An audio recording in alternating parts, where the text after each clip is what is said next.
This channel does not promote any violent, harmful, or illegal activities. All content provided by this channel is meant for an educational purpose only. মুখ্যমন্ত্রী হুঁশিয়ারির পরই অভিযোগ দায়ের ED আধিকারিক ও CRPF কর্মীদের বিরুদ্ধে শতপ্রণোদিত অভিযোগ দায়ের পুলিশের। শেক্সপিয়ার সরণি থানায় এফআইআর দায়ের। আইপ্যাক কর্ণধার প্রতীক জৈনের পরিবারের তরফেও অভিযোগ দায়ের।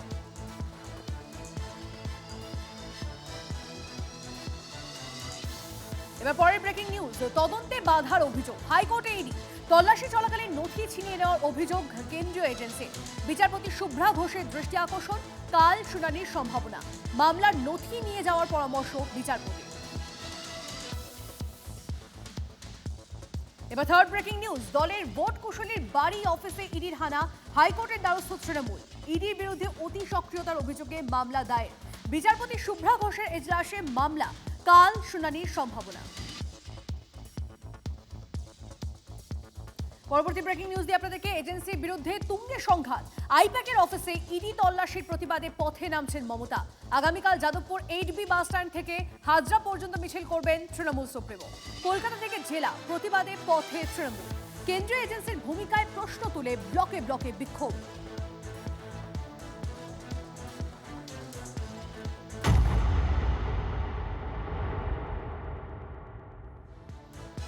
কয়লা পাচার ঘিরে বঙ্গ রাজনীতিতে ফিরল ফাইল লোপাটের দরজা। তৃণমূল ভোট কুশলী সংস্থার কর্ণধারের বাড়ি ও অফিসে ইডির অভিযানকে প্রার্থী তালিকা চুরির অভিযোগ করলেন মুখ্যমন্ত্রী। খোদ মমতা বন্দ্যোপাধ্যায় ফাইল নিয়ে বের হলেন প্রতীক জৈনের বাড়ি থেকে। পাল্টা ফাইল ছিনতাইয়ের অভিযোগে তেড়ে ফুঁড়ে আক্রমণে বিজেপি। वो तो फॉरेंसिक टीम ले आके पहले बहुत सारे ट्रांसफर भी किया है। वो जो किया है क्राइम किया है।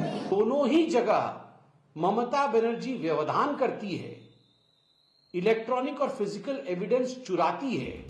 কয়লা পাচার মামলায় কেন্দ্রীয় এজেন্সির হানা ঘিরে গনগনে ভোটমুখী বাংলা। প্রার্থী তালিকা চুরি করতে অভিযান ইডির, অভিযোগ মুখ্যমন্ত্রী। পাল্টা ফাইল লোপাটের অভিযোগে সুর চড়ালো বিজেপি।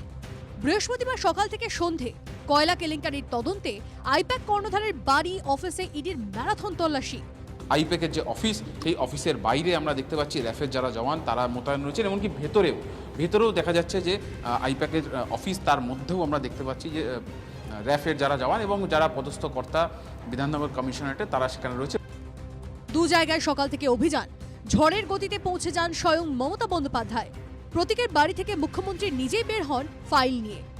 আর আইপ্যাকের অফিস থেকে অজস্র ফাইল নিয়ে বেরিয়ে আসেন পুলিশ কর্মীরা। আর সেই গোছা গোছা ফাইল রাখা হয় মুখ্যমন্ত্রীর গাড়ির পিছনের আসনে। সেই গাড়িকে ঘিরে রাখে পুলিশ বাহিনী। মুখ্যমন্ত্রীর অভিযোগ, তৃণমূল প্রার্থীদের নামের তালিকার ফাইল হাতানোর চেষ্টা করে কেন্দ্রীয় এজেন্সি। আমাদের পার্টির সব ডেটা, সমস্ত ল্যাপটপ বা ফোনে যে সমস্ত স্ট্র্যাটেজি আছে ইলেকশনের, সেগুলো সব ওরা ফরেন্সিক টিম নিয়ে এসে ট্রান্সফার করেছে। সত্য কথা যারা বলেছে, বিজেপির কথা শিখিয়ে তাদের বিরুদ্ধে ডিফামেশন করার দায়িত্ব আমার। রাজ্যের প্রধান বিরোধী দলের পাল্টা প্রশ্ন, তল্লাশির সময় কেন সেখানে গেলেন মুখ্যমন্ত্রী?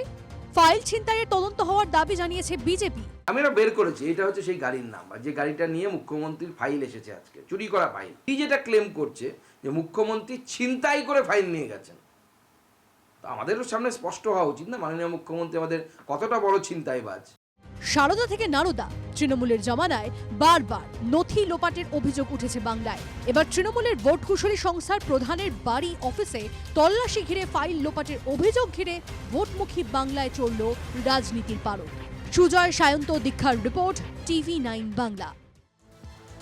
তৃণমূলের ভোট কুশলী সংস্থা আইপ্যাকের কর্ণধার প্রতীক জৈনের বাড়ি ও অফিসে ইডির তল্লাশি অভিযান। প্রতিহিংসার অভিযোগে কাল পথে নামছেন মমতা বন্দ্যোপাধ্যায়। যাদবপুরের 8B বাস স্ট্যান্ড থেকে হাঁটবেন হাজরা পর্যন্ত। কি আড়াল করতে চাইছেন? পাল্টা প্রশ্ন তুলছে বিজেপি। কড়া প্রতিক্রিয়া জানিয়েছে বাম, কংগ্রেসও। Bengal people will raise their voice and they will not bow down their head to BJP. রাজনৈতিক প্রতিহিংসায় কেন্দ্রীয় এজেন্সিকে কাজে লাগানোর অভিযোগ আগেও তুলেছে তৃণমূল। তবে ভোটের আগে কয়লা পাচার মামলায় ইডির এদিনের অভিযান ভিন্ন মাত্রা যোগ করেছে বঙ্গ রাজনীতিতে। পথে নামছেন খোদ মুখ্যমন্ত্রী। ইডির অভিযানের প্রতিবাদে বৃহস্পতিবারই জেলায় জেলায় প্রতিবাদে নামে তৃণমূল। তারই রেস ধরে শুক্রবার যাদবপুরে 8B মোড় থেকে হাজরা পর্যন্ত মিছিলের ডাক দিলেন মুখ্যমন্ত্রী। এর বিরুদ্ধে আগামীকাল আমি নিজে মিছিলটায় থাকবো। আমাকে যত ঘাটাবেন না, আঘাত করলে প্রত্যাঘাত করব। কখনো কখনো reaction is the action, action has the reaction. পদযাত্রা না, ওই চোর বাঁচাও যাত্রা। এইভাবে কতদিন চোর বাঁচাবেন? চোরেরা ভেতরে যাবে, কেউ আটকাতে পারবে না। আর সরকারি নথি কিভাবে পৌঁছলো, পদযাত্রার পর ভাষণে একটু জানাবেন আমাদেরকে সরকারি নথি কিভাবে পৌঁছলো। তৃণমূল বিজেপির সংঘাতের মাঝে ইডি অভিযানের সময় মুখ্যমন্ত্রী উপস্থিতি।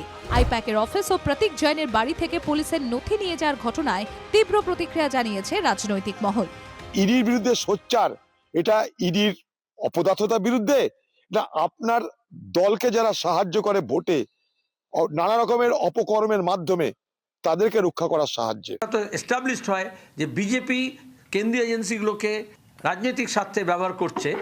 মমতা ব্যানার্জি রাজ্যের পুলিশ, কলকাতা পুলিশকে এবং স্টেট এজেন্সিসকে রাজনৈতিক স্বার্থে ব্যবহার করছে, তো প্রকাশ্য ঘোষিত। 2019-এর ফেব্রুয়ারিতে চিটফান্ড মামলায় কলকাতার তৎকালীন পুলিশ কমিশনার রাজীব কুমারের বাসভবনে পৌঁছয় সিবিআই। খবর পেয়ে সেখানে যান মুখ্যমন্ত্রী। প্রতিহিংসার রাজনীতির অভিযোগে ধর্মতলায় বসেন ধর্নায়। 2021-এর বিধানসভা ভোটের আগে কয়লা পাচার মামলায় অভিষেক বন্দ্যোপাধ্যায়ের বাড়িতে হাজির হয় সিবিআই। সেদিন অভিষেকের বাড়িতে পৌঁছে গিয়েছিলেন মমতা বন্দ্যোপাধ্যায়। 21-এর ভোটের পরে মে মাসে নারদ মামলায় ফিরহাদ হাকিম, সুব্রত মুখোপাধ্যায়, মদন মিত্র, শোভন চট্টোপাধ্যায়কে গ্রেফতার করে সিবিআই। খবর পেয়ে ফিরহাদ হাকিমের চেতলার বাড়িতে যান মুখ্যমন্ত্রী, পরে যান নিজাম প্যালেসে। কার্যত সেরকমই প্রতিচ্ছবি উঠে এলো এদিন বিধানসভা নির্বাচনের আগে আইপ্যাকের অফিসে। দীর্ঘ 12 ঘন্টা ধরে আইপ্যাকের অফিসে যাবতীয় তথ্য খতিয়ে দেখার পর তারা যখন গাড়িতে ওঠেন তখনই ঘটে যায় ঘটনা। তৃণমূল কংগ্রেস কর্মী সমর্থকরা এখানে জড়ো হয়েছিলেন। ইডির আধিকারিকরা গাড়িতে ওঠেন, তখনই তাদের গাড়ি লক্ষ্য করে জয় বাংলা, বিজেপি দালাল একাধিক স্লোগানে তারা কটাক্ষ ছুড়ে দিয়ে থাকেন, রীতিমতো বিক্ষোভ দেখাতে থাকেন।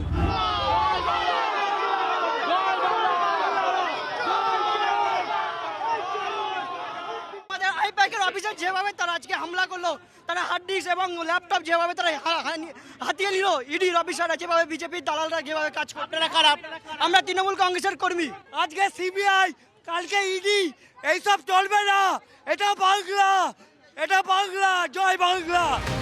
ইডির অভিযানকে ঘিরে ফের কেন্দ্রীয় এজেন্সি বনাম তৃণমূল সংঘাত। ফের পথে মুখ্যমন্ত্রী, ফের তপ্ত বঙ্গ রাজনীতি। Bureau report, TV9 Bangla. রাজনীতির 10 চক্রে এজেন্সির কথা উঠলেই তৃণমূলের সোজা কথা, এটা প্রতিহিংসা। রাজনীতির প্রতিহিংসা, সেই অভিযোগ তুলেই দুপুরে আইপ্যাকের কর্ণধার প্রতীক জৈনের বাড়িতে গেলেন মুখ্যমন্ত্রী। তারপর সেক্টর 5-এ আইপ্যাকের অফিসে 2023-এর অগস্টে গরু পাচার তদন্তে অনুব্রত মণ্ডলকে গ্রেপ্তার করে সিবিআই। মুখ্যমন্ত্রী জানান 2024 সালে রেশন দুর্নীতি মামলায় খাদ্যমন্ত্রী জ্যোতিপ্রিয় মল্লিককে গ্রেপ্তার করে ইডি। সেদিনও মুখ্যমন্ত্রী যান, এদিন চলে গেলেন। তাহলে অনুব্রত, জ্যোতিপ্রিয়র চেয়েও ওজনদার প্রতীক জৈন। কে প্রতীক জৈন, যার জন্য মুখ্যমন্ত্রী ছুটে গেলেন? I am thanking all the Trinamool grassroots workers, my leaders, my people of my state and India, my workers, and the entire team of IPAC team in West Bengal. Once they will feel good. 24 Lok Sabha ভোটের পর সেদিন মুখ্যমন্ত্রীর মুখে vote কুশলী সংস্থার নাম। 21-এর ভোটে বিপুল জয়ের অন্যতম কারিগরও এই সংস্থা। 2019-এর পর এই ভোট কুশলী সংস্থাকে এনেছিলেন অভিষেক বন্দ্যোপাধ্যায়। এই ভোট কুশলী সংস্থার সঙ্গে কাজ করেই কিন্তু সাফল্য এসেছিল 2021-এ। তারপর 25 সালের গোড়ায় তাল কাটলো মদন বানে। প্যাকআপ বলে বিতর্কের নতুন চ্যাপ্টার খুললেন কি মদন মিত্র? কোনো প্যাক ছাড়াই আমরা পরপর উপনির্বাচনগুলো জিতছি, প্রত্যেকটা মিছিল করছি। সব থেকে বড় কথা, মমতা বন্দ্যোপাধ্যায়ের কোনো দুর্নীতি, কোনো দুর্নাম ছিল না। যেটুকুন মমতা বন্দ্যোপাধ্যায়ের গায়ে কালি লেগেছে সেটুকুন এই প্যাকওয়ালাদের জন্য। যেমন মদন মিত্র অনেক সিনিয়র নেতা, আর তিনি যেগুলো বলেছেন সেগুলি আরও সিনিয়র নেতাদের বিবেচ্য, সেই জন্য আমি এর মধ্যে কোনো মন্তব্য করব না। আপনি কি এটা অভিষেক বন্দ্যোপাধ্যায়কে নিশানা করছেন? কারণ আইপ্যাককে এনে নতুন রাজনৈতিক সমীকরণটি তো 2021-এর আগে অভিষেক বন্দ্যোপাধ্যায়ই করেছিলেন। দেখুন, আমি বলেছি, আমার যা বলার আমি বলেছি। বিতর্ক বার্তা দেননি মুখ্যমন্ত্রী। গত বছরের ফেব্রুয়ারিতেই স্পষ্ট করে দেন তৃণমূল নেত্রী। পিকের আইপ্যাক এটা নয়, ওরা অন্য জায়গায় কাজ করে, ও একটা রাজনৈতিক দলও করেছে। এ একটা নতুন টিম, সবাই জানে। এদের কোঅপারেশন করতে হবে, এদের নামে উল্টোপাল্টা বলা বন্ধ করুন। তার কারণ আপনাদের বুঝতে হবে যে কাজটা সবাইকে মিলে একসাথে করতে হবে। তাহলে পিকে মানে প্রশান্ত কিশোর নয়, এখন নতুন টিম, এখন টিম পিজে। পিজে মানে প্রতীক জৈন। বৃহস্পতিবার সেই প্রতীক জৈনের বাড়ি ও অফিসেই ইডি হানা। He raided my IT sector office and IT sector in charge house to collect all of our party hard disk, the candidate list, the party strategy, the party plan. মুখ্যমন্ত্রী বললেন প্রতীক Jain IT sector in charge. দলের তো বটেই, সরকারেরও কি? I-PAC কর্ণধারের বাড়িতে ED যেতেই ফুঁসে উঠলেন মুখ্যমন্ত্রী, আর টান টান রাজনীতি চলল দিনভর। TV9 বাংলা। সরস্বতী পুজোর কমিটি গঠনকে কেন্দ্র করে রণক্ষেত্র বালুরঘাট কলেজ চত্বর। ফের প্রকাশ্যে তৃণমূল ছাত্র পরিষদের দুই গোষ্ঠীর তীব্র বিবাদ। পরিস্থিতি এমন পর্যায়ে পৌঁছয় যে দফায় দফায় হাতাহাতি ও ভাঙচুরের ঘটনা ঘটে। বাইক ভাঙচুরের অভিযোগ। পরিস্থিতি সামাল দিতে ময়দানে নামে বালুরঘাট থানার পুলিশ। কলেজের অধ্যক্ষের সঙ্গে যোগাযোগ করা হয়, প্রতিক্রিয়া মেলে। বর্তমান স্টুডেন্টরা চাইছিলাম যে আমরা বর্তমান স্টুডেন্টরা সবাই মিলে প্রিন্সিপাল স্যারের সাথে কথা বলে সব স্যার ম্যামদের হেল্প নিয়ে আমরা পুজোটা করব। কিন্তু সৃঞ্জয়দা ল কলেজ থেকে ছেলেবেলে নিয়ে এবং বাইরের জেলার বাইরে থেকে ছেলেবেলে নিয়ে আজকে কলেজে আসে এবং আমাদেরকে ধমক দিচ্ছে। এবং ধমকটা শুধু আজকে নয়, গত কয়েকদিন যাবত যেভাবে ধমক দিচ্ছে আমাদেরকে যে তোমরা পুজোর থেকে দূরে থাকো, নাহলে তোমাদের এই করে নেবো সে করে নেবো।